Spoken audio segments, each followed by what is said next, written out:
Bonsoir à tous, ravi de vous retrouver en ce lundi 18 août. Toute l'actualité près de chez vous. Invités, reportages, décryptage et votre météo avec, d'ici à quelques heures, la fin de la deuxième grande période de chaleur de l'été. Et ce soir, une question sur les conséquences pour les espèces marines et l'eau de mer à l'heure de la surfréquentation du littoral. Élément de réponse à venir avec une spécialiste, Stéphanie Reynaud, chercheuse au Centre scientifique de Monaco. En sport, le rugby sous le feu des projecteurs après le très beau succès du Monaco Rugby 7 ce week-end à Mont-de-Marsan. Thomas Riquet, le président de l'AS Monaco Rugby, nous rejoindra lui pour évoquer ce soir la signature d'un accord de partenariat avec la Fédération de rugby monégasque. Le formidable périple à vélo d'un jeune handicapé entre Bastogne en Belgique et Monaco, et puis une activité qui séduit les touristes cet été encore et qui propose la découverte de la principauté à bord de voitures de collection à moteur électrique désormais pour rester dans l'air du temps. Le choix de Monaco dans le carnet de voyage des visiteurs du monde entier. Pour quelles raisons les Haussiens ont-ils justement choisi Monaco comme destination estivale? Et qu'en ont-ils pensé? Sarah Inkari, accompagnée de Marie FB, sont allés à leur rencontre ce midi. Et franchement, c'est magnifique. Il n'y a pas à dire. On a envie d'y rester, hein. Tellement c'est plaisant. Oui. Si vous deviez conseiller un endroit, qu'est-ce que ce serait? J'aime bien le bas, le Larvoto en fait. Je trouve ça très sympa, très agréable de marcher au bord de l'eau. On est monté au rocher, puis voilà, on s'est promené un petit peu dans les rues. Moi j'aime bien les boutiques, les belles boutiques, donc voilà, j'aime bien flâner. Et puis le rocher, je trouve ça aussi assez sympathique. I really like the marina actually and the view of the boats and yeah, it's just such a pretty view. That was really good, yeah. Donc là on a fait déjà le tour du circuit, ensuite on compte visiter, on va peut-être aller au Casino Monte Carlo, peut-être prendre une glace, on va profiter quoi. Qu'est-ce que vous espérez voir à Monaco? Charles Leclerc. Stamattina siamo andati a vedere la Rocca e adesso giriamo un po' per la città. Je suis allé faire un tour au casino, je suis allé faire un tour au musée des voitures, là, où il y a les voitures anciennes. Et après quelques parcs, le parc japonais j'ai aimé. Et ouais, un tour de touriste, un café, après un déjeuner. Stylé. Siamo entrati al casino, stavamo andando giù, adesso un po' per negozi. E che ne pensa? Bellissima. It's incredible here. It's the architecture, just the culture, everything. It's incredible. Sono tutte cose che non si vedono nella quotidianità, quindi bello. On a fait un petit tour en bus, un bus de Monaco, le rouge.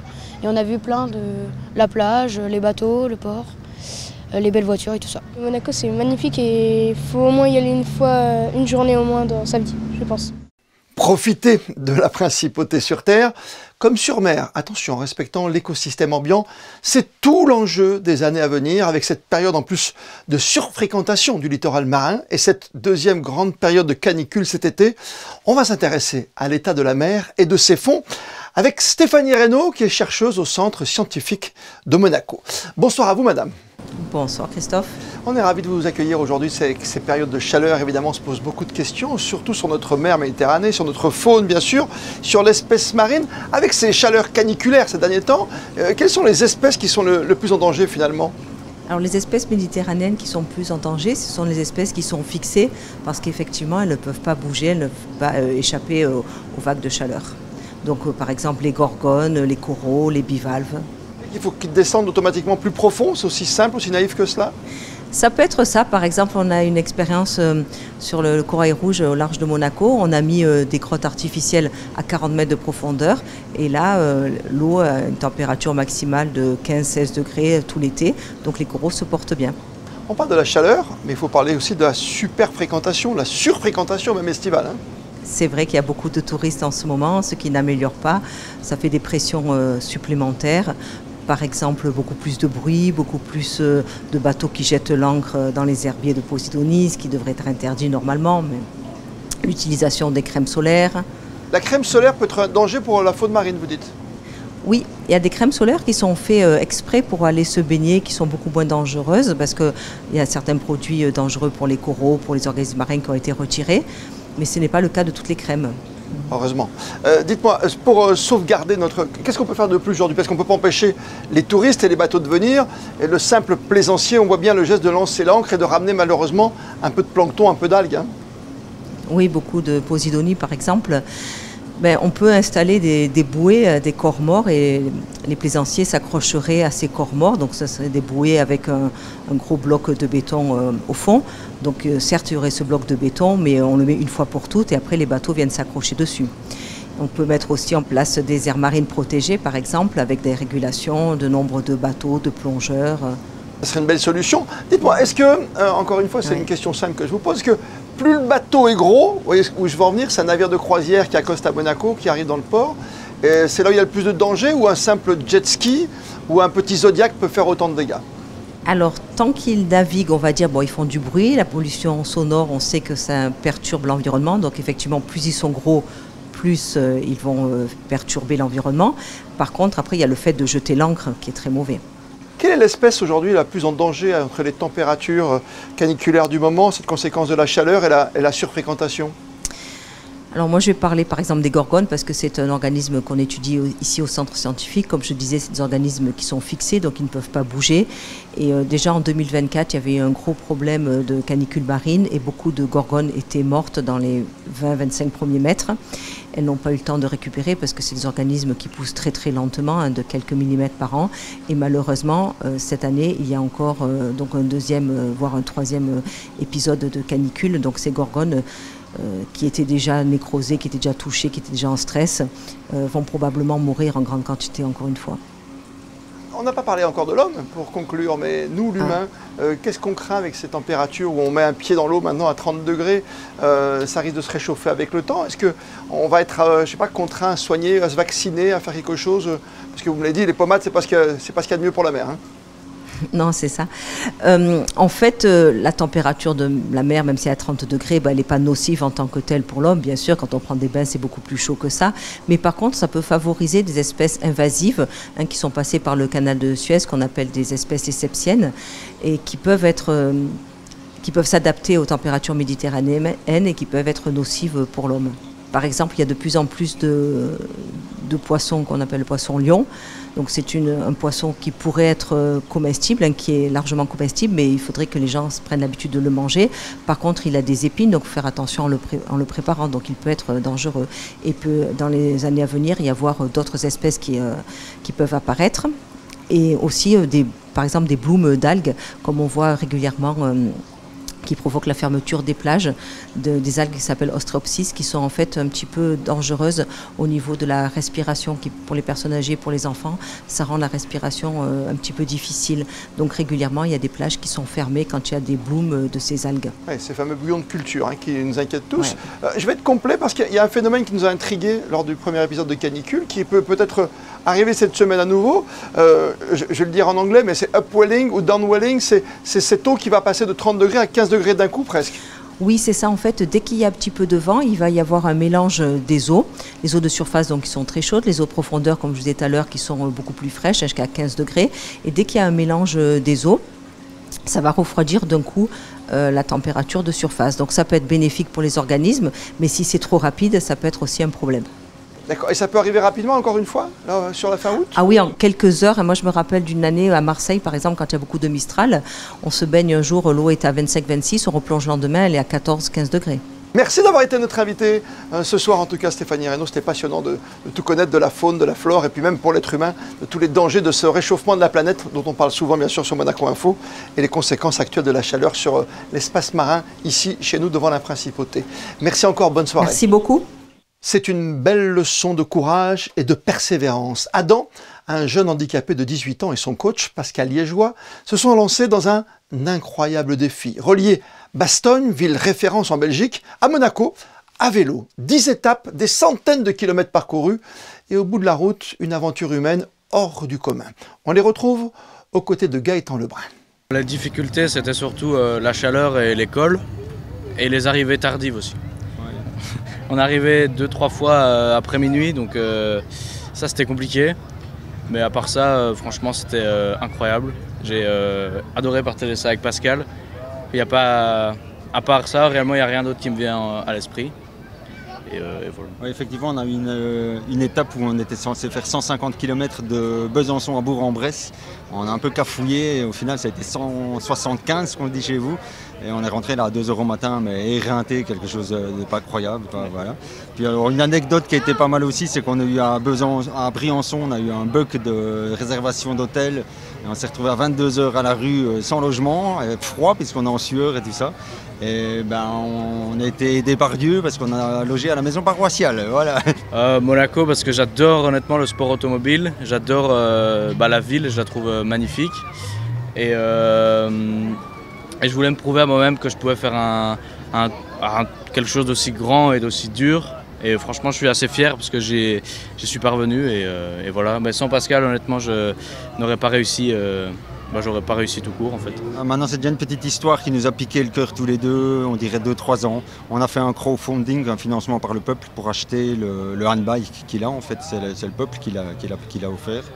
Et depuis lors voilà, on est un peu inséparables. Dès qu'on se lance un défi sportif, la mouche prend tout de suite. Et voilà. De toute façon moi j'aurais été incapable de lui dire non. Tellement vous verriez que c'est une machine de force, de mental. Il a 18 ans mais il envoie comme... c'est impressionnant. Et à la fin de votre journal, le retour des experts du foot avec l'un de nos consultants, David Ducci. Gros plan ce soir sur l'ouverture du championnat de Ligue 1 et des Monégasques qui pointent à la première place du classement après leur très nette victoire face au Havre. Les images fortes du week-end. Et la nouvelle destination vedette des footballeurs, les anciens comme les jeunes, l'Arabie Saoudite, nouvelle Eldorado du foot pro. Les jeunes espoirs de l'AS Monaco se sont illustrés, eux, de la plus belle des manières en remportant ce week-end l'Oten Innovation Cup aux Pays-Bas. Après avoir disposé d'entrée de jeu des espoirs de Chelsea, les joueurs de Jimmy Traoré ont écarté Eindhoven, le grand favori en demi-finale, avant de l'emporter en finale face à l'Atlético Madrid, 3-1, dans un tournoi réservé, on le rappelle, aux joueurs de moins de 19 ans. Et puis notez que demain, après 18 h, vous pourrez retrouver le nouvel attaquant vedette de la Ligue 1, cette fois, celui de l'AS Monaco, Mika Biretz, en dédicace au village de l'AS Monaco, installé, vous le savez, sur le quai du Port Hercule. Le monde de l'Ovalie qui se développe saison après saison, lui, en principauté. Thomas Riquet, le président de l'AS Monaco Rugby, est avec nous ce soir devant le Stade Louis II pour évoquer la signature d'un accord de partenariat avec la Fédération de rugby monégasque. Bonsoir Thomas Riquet. Bonsoir, merci de me recevoir. On est ravis de vous recevoir parce que le rugby est en plein boom en ce moment en Principauté de Monaco. Ça fait des années que ça ne cesse d'évoluer. Et là, c'est un partenariat qui va dans le bon sens pour le rugby amateur. Oui, c'était important pour nous d'officialiser un partenariat structurant. Nous travaillons déjà ensemble avec la fédération depuis des années. Mais là, il était important effectivement d'accompagner cet essor du développement du rugby en Principauté. Et donc il était important pour nous d'officialiser les choses et de monter en puissance sur la collaboration entre la fédération et son club, qui est finalement assez naturel. Mais au vu du développement de notre sport en Principauté aujourd'hui, il est important de faire cela. C'est quoi? C'est le développement, c'est la promotion du rugby amateur? Oui, l'idée et la volonté de tous aujourd'hui, c'est de promouvoir le développement du rugby en Principauté et surtout de promouvoir les valeurs fondamentales de notre sport, qui sont bien plus qu'un sport d'ailleurs. Donc en termes de discipline, de travail d'équipe, de partage, de respect et surtout d'éducation et d'inclusion, c'était important qu'on travaille ensemble, qu'on mutualise des choses. Vous en avez parlé, il y a vraiment beaucoup de choses qui sont là en termes de performance et de résultats aujourd'hui avec le rugby à 15 et à 7. Donc voilà, donc il était temps de mutualiser les choses et parler pas d'une voie commune parce qu'on a des projets qui sont en parallèle, mais vraiment de faire des choses de façon partagée, coordonnée, ne serait-ce qu'en termes de ressources, puisqu'aujourd'hui, effectivement, il faut accompagner toutes ces performances et accompagner cet effort du rugby monégasque. Toutes ces valeurs de l'Ovalie que vous venez de décrire, ça passe par quoi? Par du partage de compétences entre les deux entités? C'est quoi? Ce sont également des échanges? Oui, c'est des échanges de compétences, vous en avez parlé, avec des staffs qui sont parfois communs, qui se coordonnent sur des projets à 15 et à 7. C'est du travail qui est fait sur le club qui permet à la fédération aussi de bien tourner en termes de résultats. Donc il y a une vraie coordination qui se fait. C'est de la mutualisation aussi de matériel, de matériel médical, de matériel de transport, des choses qui font que. Et puis surtout, c'est peut-être une cellule commerciale commune qui va chercher des ressources à la hauteur des ambitions du rugby monégasque maintenant. Ouais, c'est pas une fusion, c'est une véritable mutualisation, on a bien compris, entre vous et Thierry Dantès qui avait signé ce partenariat. C'est également, évidemment, sous l'égide de la princesse, hein, qui est la princesse Charlène, qui est toujours derrière ce rugby monégasque. Hein. Oui, je pense qu'il y avait une volonté commune de coordonner les choses. On en a parlé, donc je ne parlerai pas au nom évidemment de la princesse et de la fédération, mais voilà, c'est ce que nous on a ressenti côté club et c'est pour ça que tout le monde s'est mis à la table pour faire de grandes choses et accompagner ce rugby qui marche si bien en principauté maintenant. Ça fait des années, Président, hein, qu'on se bat pour du rugby. Je me souviens d'une époque, il y avait même Bernard Laporte qui était venu ici, il y a du Michalak dans une autre discipline. Le rugby est partout, on a même un champion olympique, voilà. On a des performances incroyables, on a l'équipe de France qui vient s'entraîner aussi, ça veut dire que Monaco, c'est un club référent aujourd'hui, et une fédération aussi. Oui, c'est une terre d'accueil, c'est un refuge aussi pour le 7, mais aussi pour le 15, parce qu'on le sait que le 15 était un peu à l'origine de tout ce qui est formation, accompagnement des jeunes, donc ça c'est très important. On a la chance d'avoir une princesse qui est sud-africaine et qui a une appétence particulière pour le rugby. Voilà, vous en avez parlé, effectivement on a accueilli tout un tas d'équipes internationales, il y a eu un tournoi de qualification olympique aussi qui a donné la dernière place qualificative pour les Jeux de Paris 2024. Il y a surtout des résultats de la formation locale avec une équipe nationale qui a été championne d'Europe, une équipe nationale qui a gagné les Jeux des petits États, une équipe nationale U19 qui a été championne d'Europe aussi. Il y a un club qui est à 2 doigts de monter en Fédéral 1 et il y a effectivement le rugby professionnel cette fois avec le MR7 qui a bien performé ce week-end. Et on les félicite pour ça. Oui, justement, à Mont-de-Marsan, vous y étiez parce que c'est ça aussi les valeurs de l'Ovalie, on sait se partager. Vous êtes l'un des docteurs, il y a des ostéos et tout. Et vous avez vécu cette première victoire ô combien importante pour le MR7 ce week-end.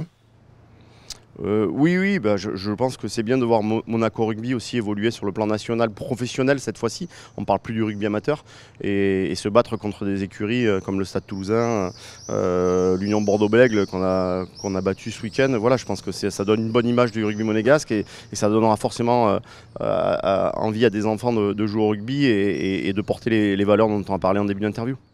Merci mille fois, plein de belles choses hein, pour ce partenariat ô combien important ici en Principe de Monaco, ces valeurs du rugby que vous exprimez si bien Thomas Riquet, vous le président. Merci d'avoir été avec nous ce soir sur Monaco Info. Merci à vous. Coup de projecteur à présent sur des véhicules au charme des années 30, mêlés à la modernité. Des voitures donc au look vintage, silencieuses et 100% électriques, histoire de vous offrir une balade unique en ce moment en Principauté. Reportage signé Vanessa Dessy avec des images d'Hugo Comasa. Quand le charme des années 30 rencontre la technologie du futur, Monaco Classic Rides propose des voitures au design rétro, inspirées des grandes élégantes d'autrefois, mais propulsées par des moteurs 100% électriques. Un mélange raffiné entre style vintage et modernité durable. Ça correspond bien à Monaco, c'est une voiture rétro, électrique. Et tout en alliant l'idée moderne, c'est des voitures qui nous rappellent les années 30 et les Formule 1 des années 30, les premières voitures qui ont couru sur le fameux circuit de Monaco. Ce sont des voitures made in France, à Albi exactement. C'est des voitures qui ne sont pas très puissantes. Hein. Leur caractéristique, c'est surtout le plaisir d'être à l'air libre et puis d'être vu. Monaco Classic Rides ne se limite pas à l'élégance de ses véhicules rétro-électriques. La société propose plusieurs formules, balades romantiques au coucher du soleil, circuit découverte de la Principauté ou encore expérience sur mesure pour événements privés, des offres taillées pour vivre Monaco autrement, entre glamour et douceur de conduite.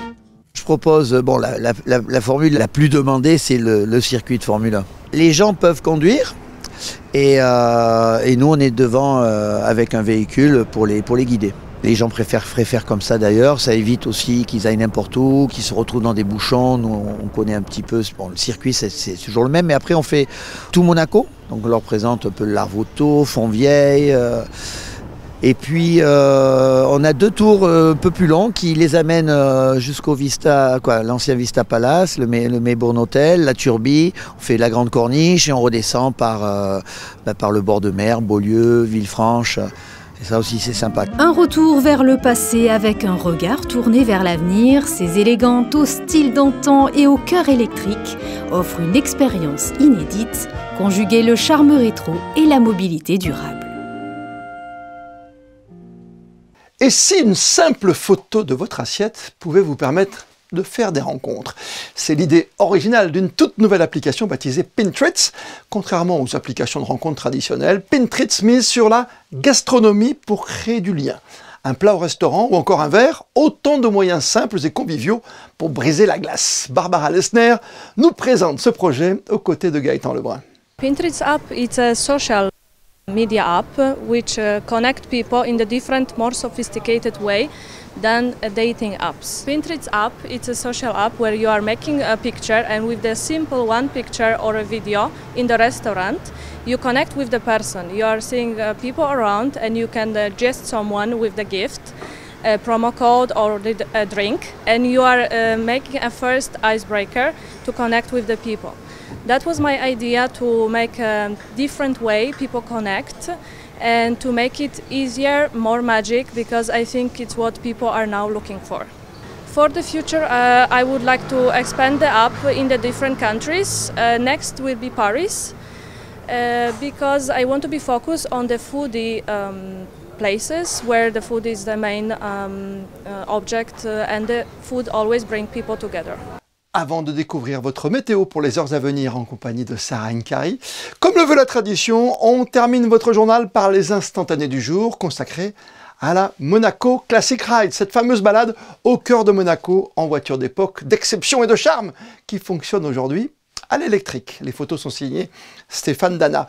On se retrouve demain 19h pour un tout nouveau journal. D'ici là, passez toutes et tous une très belle soirée et plus que jamais, vous le savez, vous êtes bien sur Monaco Info.